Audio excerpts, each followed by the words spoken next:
1959년에 개봉한 영화가 있어요. 너무나 유명한 영화죠. 벤허. 이 배너는 루 윌리스의 배너, 그리고 부제는 그리스도의 이야기입니다. 그 배너의 이야기를 그 소설을 영화한 작품으로 20세기 최고의 종교 영화로 이렇게 손꼽힙니다. 원작 소설은 예수님의 그 예수 그리스도의 삶을 조명하지만 영화는 유대인 베너의 삶을 이렇게 따라가고 있죠.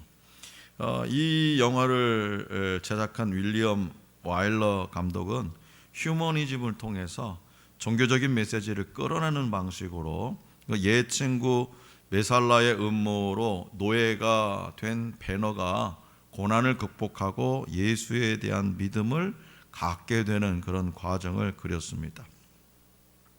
이 영화의 백미는 당시 기술력이 총동원된 해상 전투 장면과 전차 경주 장면입니다.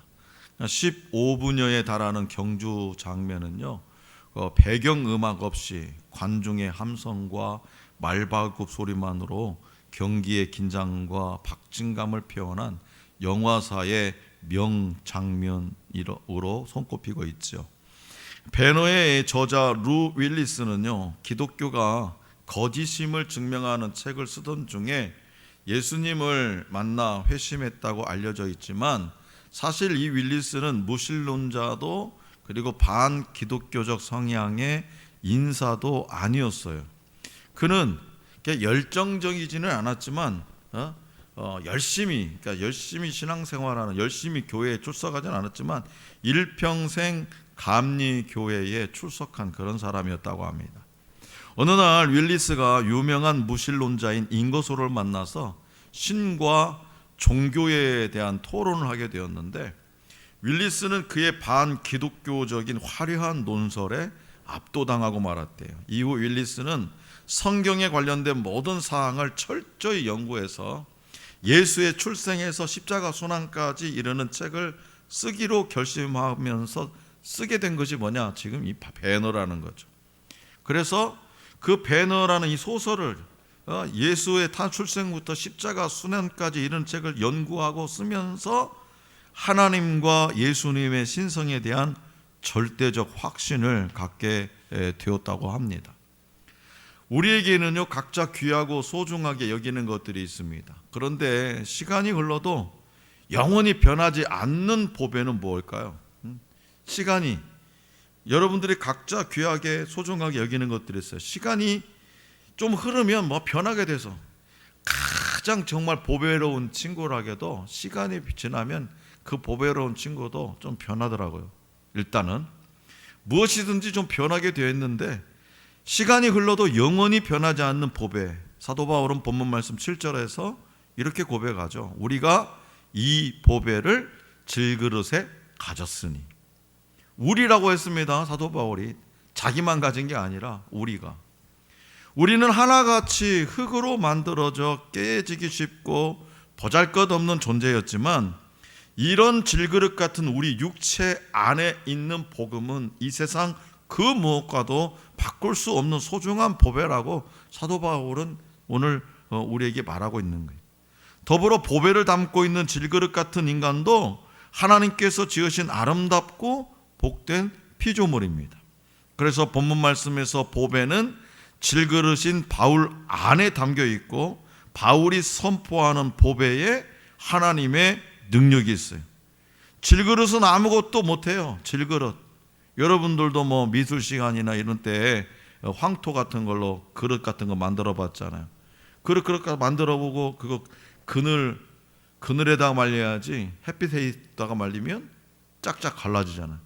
그리고 그대로 그 그릇 가지고는 이렇게 비 오면 녹아내리고 물 맞으면 녹아내리고 조금만 충격을 가면 깨지고, 그래서 그걸 굽기 시작했잖아요. 불가마에다가. 그러면 조금 내구성이 좋아진 거예요. 근데 마찬가지로 충격을 가하면 그 도기도 깨져버리는 거예요. 그러니까 질그릇은 아무것도 못해요. 그러나 그 질그릇을 통해서 능력이 나타난대요. 왜 능력이 나타나냐? 그 안에 담겨있는 보배 때문. 보배. 그 안에 담겨있는 보배. 이 보배가 뭐냐? 복음을 뜻하고, 질그릇은 지금 연약한 바울 자신을 가리킵니다. 하나님이 질그릇과 같은 인간에게, 다시 말해서 오늘 저와 여러분들에게 복음의 보배를 담아 주신 것은 능력의 심이 큰 것이 하나님에 있고 인간에게 있지 않음을 나타내시기 위함입니다.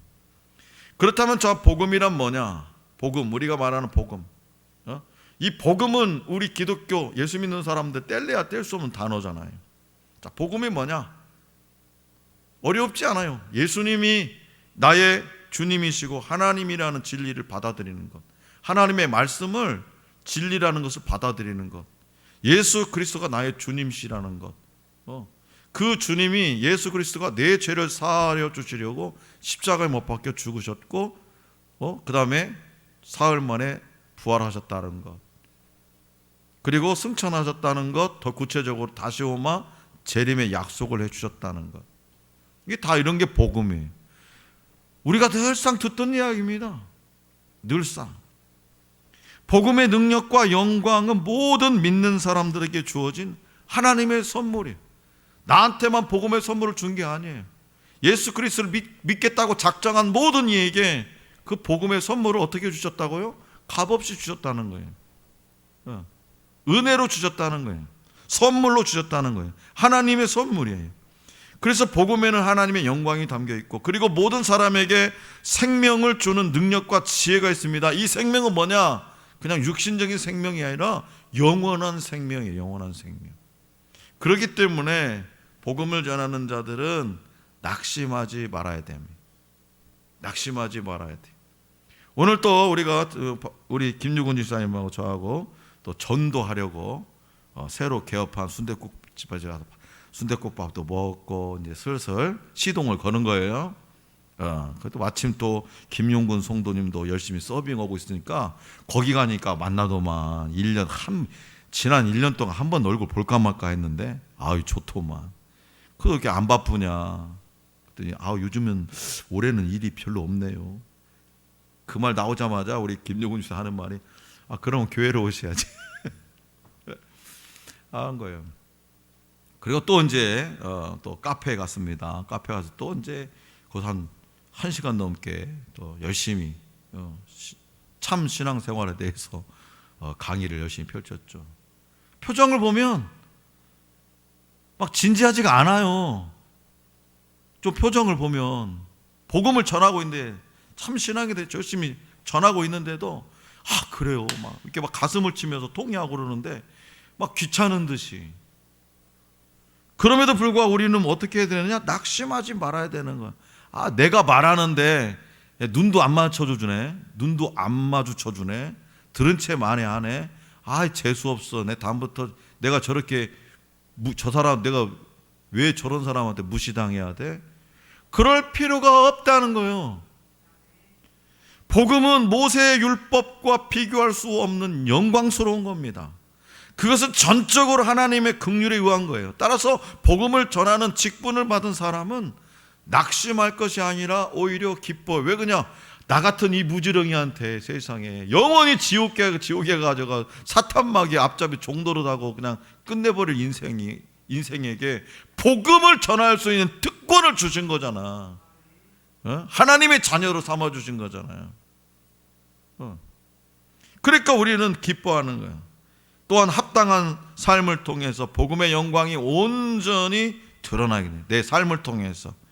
자, 그래서 복음 사역자는 본문 말씀 2절과 같이 숨은 부끄러움의 일을 버려야 됩니다. 숨은 부끄러움의 일. 이는 은밀하고 간교한 것으로서 사람과 하나님을 속이는 가식 행위예요. 다시 말해서 겉과 속이 다른 사람은 결코 복음을 전하지 못합니다.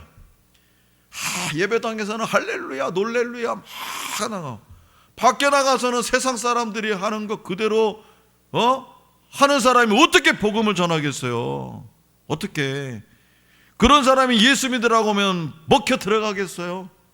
그러니까 너나 잘 믿어, 너나 잘 다니라고 하는 거죠. 너나 잘해. 그러니까 겉과 속이 다른 사람 결코 복음을 전하. 진리의 빛은 그들을 정죄할 것이고 심판할 겁니다. 그러나 거룩한 사람은요, 하나님 앞에서도 사람 앞에서도 정직합니다. 충성스러운 일꾼은 거짓 선지자들처럼 하나님의 말씀을 혼잡하게 해서 사람들을 속이지 않습니다. 그리고 믿지 못하는 사람은 복음을 받을 수 없습니다. 그들은 복음의 영광을 볼 수 없어요. 그들의 마음은 이 세상의 신에 미혹당해서 예수님의 말씀을 듣고 표적을 보아도 도무지 믿지 않습니다.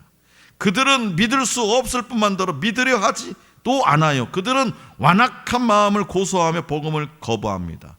그럼에도 불구하고 하나님은 복음의 빛을 우리에게 비춰주셨다는 거예요. 창조의 하나님은 구원의 하나님이세요. 본문 말씀 6절에서 빛을 창조하신 하나님은 성령을 통해서 오늘 저와 여러분들의 마음에 하나님의 영광을 아는 빛을 비추신다고 말씀하세요. 그 빛은 예수 그리스도의 얼굴에 있습니다. 종이었던 모세의 얼굴에 있던 하나님의 영광이 이제는 아들이신 그리스도의 얼굴에서 완전하게 드러나는 거죠. 그래서 모세의 영광은 사라질 것이지만 예수 그리스도의 영광은 영원합니다. 오직 예수 그리스도 안에서만 하나님의 영광을 온전히 볼 수 있고요, 하나님에 대한 바른 지식을 얻을 수 있어요. 그렇기 때문에 그리스도의 복음을 전하는 이 사도의 직분은 영광의 직분이라. 복음을 전하는 직분, 오늘 저와 여러분들 같이 이 복음을 전하는 사명자들, 이게 영광의 직분이라는 거예요. 사도의 영광은 복음의 영광이고, 복음의 영광은 예수 그리스도 안에 있는 하나님의 영광입니다. 그러니까 우리가 낙심할 것도 슬퍼할 것도 기분 나빠할 것도 좌절할 것도 없어요. 우리는 그냥 전하기만 하면 되는 거예요. 우리가 전할 때에 그 복음의 영광이 나를 통해서, 그리고 하나님의 영광이 드러나는 거예요. 그러니까 본문 말씀 7절에 기록된 대로 사도직은 복음이라는 보배를 질그릇에 가진 것과 같습니다. 감동할 수밖에 없는 은혜죠. 이성적으로는 설명할 수 없는 신비입니다. 우리 주님은 사라질 육신에 영원한 것을 담았고, 오류가 많고 연약한 사도직의 생명과 진리를 담으셨어요. 그럼에도 불구하고 우리는 이 복음의 일꾼이라는 직분을 세상의 다른 직분보다 가치 없게 여기거나 부담으로만 여기는 경향이 있어요. 교회에서 직분을 얻고 섬기는 것을 사모하지도 않고 감사하지도 않아요. 여러분, 우리 교회에 장로를 할 사람이 없어서 이렇게 임직 거는 거 아니에요. 집사 할 사람이 없어 세우는 게 아니에요. 아니, 하나님 나라가 어떤 나라인데 할 사람이 없어서 대충 세우겠습니까? 근데 사모하지도 않고 감사하지 않는 거예요. 세상의 직분과 자리를 얻으려고 하고 더 사모합니다. 세상의 직분과 자리는. 그러나 우리는 복음의 직분을 가장 영광스럽게 여겨하고 가장 자랑스러워해야 합니다. 왜냐하면 내가 직분을 받아 열심히 섬기게 될 그 복음으로 인해서 어떤 한 영혼, 그 한 죄인에게 성령이 역사하셔서 하나님 나라의 새 생명을 줄 수 있기 때문에 그래요. 교회 안 다니는 사람이 교회 다니라고 복음을 전하겠어요? 야, 나는 교회 안 다니는 너는 제발 교회 갖고 예수 믿고 구원받아라. 야, 그럴 일은 거의 없잖아요. 그럴 일은. 물론 점쟁이한테 점치러 가면 간혹가다 그런 경우도 있다고 합디다. 당신은 예수 믿어 살겠어? 그런 사람도 있다고 합디다. 많은 그런 일은 희박하잖아요. 우리가 교회 안에서 성도라는 직분, 집사라는 직분, 권사라는 직분, 장로라는 직분, 목사라는 직분, 그 직분이 주어졌고 그 직분을 통해서 많은 사람들을 섬기고 복음을 전할 때에 죄악의 수렁에 빠져있는 그 한 영혼을 살려낼 수 있기 때문에 우리는 영광스럽게 복음의 직분을 사모하고 또 간절하게 부르짖어야 되는 거죠. 자, 그래서 우리는 십자가는요, 십자가는 그리스도인의 존재 방식입니다. 그리스도인은 날마다 자기를 부인하고 자신의 십자가를 져야 돼. 예수님의 죽음은 율법에서의 죽음이고요, 옛사람의 죽음입니다.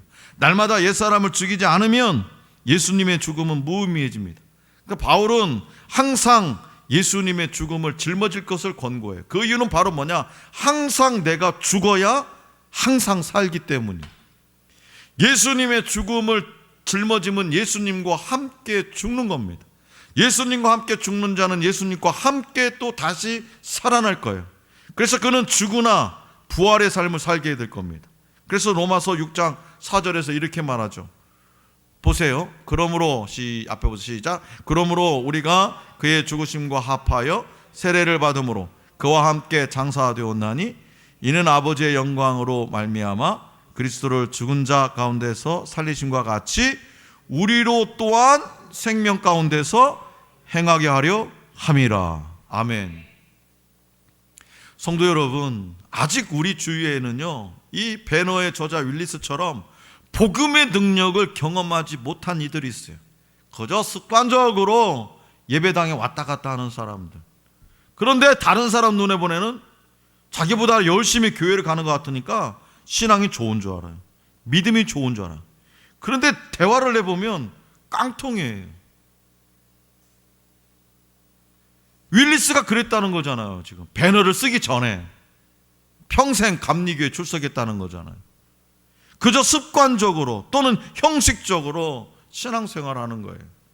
이렇게 무기력하고 무능한 신앙 모습에서 새롭게 변화되어서 복음의 능력을 경험하는 삶을 살려면 그러면 어떻게 해야 되느냐?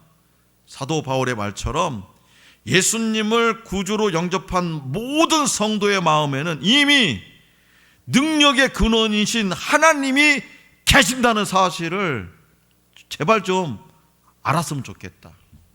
제발 좀. 하나님의 능력이 내 안에 계시는 거예요. 이미 임재했어요. 근데 그 하나님 아주 좋은 능력을 사용들 못하는 거죠. 하나님은 우리가 은혜 속에서 승리하며 행복한 신앙생활을 하기 원하십니다. 자, 이것은 복음과 교제할 때 가능해지는 거예요. 은혜 속에서 승리하고 행복한 신앙생활을 하려면 복음과 긴밀한 교제를 할 때 가능해요. 복음과 교제할 때 하나님의 능력의 도구가 되는 거예요. 그 복음의 능력을 굳게 붙잡고 나는 날마다 주님과 같이 죽노라 하면 사노라 왜 살아요? 복음의 능력이 내 안에 있으니까.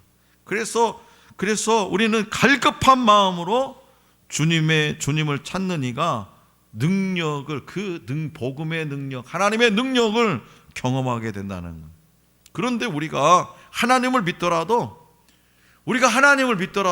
고난은 비켜가지 않습니다. 정말 내가 철저하게 정말 막 율법적으로 진짜 바리새인 사두개인처럼 그렇게 오늘 이 시대에 그렇게 신앙생활 한다 할지라도 고난은 우리를 비켜가지 않아요. 우리는 여전히 환난의 날들을 통과해야 합니다. 고난의 한복판에서 우리의 연약함과 무력함이 또다시 드러나지만 동시에 하나님의 큰 능력도 나타납니다. 우리의 무기력함, 연약함도 나타나지만 동시에 하나님의 큰 능력도 나타납니다. 고난 중에 질그릇이 깨집니다. 사방으로 우겨쌈을 당합니다. 답답한 일도 마주합니다. 낙심하기도 합니다. 박해도 받습니다. 그렇지만 깨어진 질그릇 안에 있던 보배로운 하나님의 능력이 드러나게 돼 있습니다. 이 하나님의 능력 안에서 우리는 더 이상 환경에 매이지 않게 되는 거예요. 답답해하지도 않습니다. 낙심하지도 않습니다. 버림받지도 않습니다. 망하지도 않습니다. 왜냐하면 연약함 중에도 우리를 돕는 하나님의 능력이 오롯이 우리를 지켜주시기 때문에 질그릇 같은 내 깨지기 쉬운 연약한 내 안에 복음의 능력이 이미 심겨져 있기 때문에 그래서 하나님은 큰 능력으로 역사해 주시면서 우리가 포기하거나 낭망하지 않게 하시고 더 굳세게 하시기 때문입니다. 한 소녀가요, 난치병으로 오랫동안 병원에서 투병 생활했대요. 그래서 소녀는 어린 시절에 엄마 아빠와 함께 드렸던 예배당에 가서 예배드렸던 그 예배를 어렴풋이 기억하고 있었대요. 어느 날 교회 목사님이 신방으로 오셨어요. 소녀는 침대에서 제대로 앉지도 못한 채 그 목사님을 맞이하게 됐어요. 그리고 자신이 얼마 전에 감명 깊게 읽은 책 이야기를 합니다. 책. 한참 동안 즐겁게 말을 하던 소녀가 갑자기 눈물을 보이면서 말하는 거예요. 목사님, 책은요 잠시 통증을 잊게 하지만 그 후엔 쉴 새 없는 통증이 제가 병들었다는 것을 확인시켜 주고 있어요. 병실에 있는 저는요 아무것도 할 수 없어요. 눈물을 글썽이면서 소녀의 말을 들은 목사님이 이렇게 말해요. 이 병실에서 너는 말이야 위대한 일을 할 수 있단다. 이 병실에서. 그래서 소녀가 눈을 크게 뜨고 목사님의 입술을 뚫어지게 쳐다보면 넌 말이야 이곳에서 하나님의 음성을 들을 수 있지. 쉴 새 없이 들을 수 있지. 그리고 넌 이곳에서 네가 아닌 타인을 위한 기도자가 될 수 있단다. 그보다 더 위대한 일이 어디 있을까?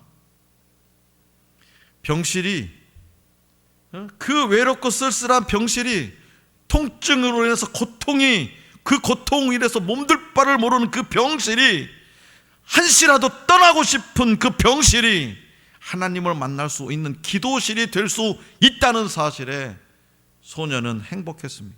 그리고 그날부터 자신을 문병 온 사람들을 기도 수첩에 기록한 후에 그들을 위해서 기도하기 시작했어요. 그뿐만 아니라 자신처럼 아픔으로 고통받고 있는 병원의 환자들을 찾아가서 또 그리스도를 전하기 시작했어요. 소녀는 얼마 후에 하나님의 부르심을 받았습니다. 소녀의 병실을 정리하다가 베개 밑에서 수첩 하나가 나왔어요. 수첩에는 그 소녀가 기도한 사람들의 이름이 하나씩 다 적혀 있는 거예요. 기도한 사람들 중에, 그 소녀가 기도한 사람들 중에 예수님을 영접한 사람들이 무려 56명이나 나왔다는 거예요. 56명. 소녀는 아무것도 할 수 없을 것 같은 병실에서 믿음의 눈을 가지고 복음의 능력을 믿고 질그릇 안에 숨겨진 복음의 능력을 확신하고 연약한 자기 그 안에 있는 성령의 충만하심을 믿고 가장 위대한 일을 행했던 거죠. 가장 위대한 일. 사랑하는 성도 여러분, 복음을 전하는 사도직은요 언제나 사망의 위협 가운데 있습니다. 여러분 사도행전을 읽어보면, 사도행전이나 이게 서신서나 읽어보면 사도 바울이 복음을 전하면서 막 행복에 극진하게 막 왕처럼 대접받았다는 이야기가 많이 있습니까? 맨날 두드러 맞고 핍박당하고 목숨을 위협받고 파선당하고 겨우겨우 살아나고 그러지 않습니까? 감옥에 갇히고 한 알의 밀알이 죽고 썩어야 많은 생명이 탄생합니다. 고난 가운데 자신을 던짐으로 복음은 널리 전파될 것이고요, 그로 인해서 더 많은 영혼들이 생명을 얻게 될 겁니다. 그러니까 전도자의 삶은 주님의 그림자를 밟으면서 주님의 길을 뒤따라가는 것, 그것이 전도자의 삶이. 그렇기 때문에 고난과 시련은 부끄러운 것이 아니라 주님의 고난에 동참하는 영광, 묵묵히 그 길을 걷는 자에게 축복이 있을 것이라고 우리 주님은 사도 바울을 통해서 말씀하십니다. 그러므로 바울처럼 복음의 보배가 질그릇에 담긴 것을 부끄러워하지 말고 이 세상에서 부름받은 예수님의 제자로 살아갈 수 있기를 원합니다. 성령의 능력으로 충만해서 거룩한 복음의 사람으로 거듭나고 변화되어서 능력 있는 전도자가 될 수 있기를 간절히 기원합니다.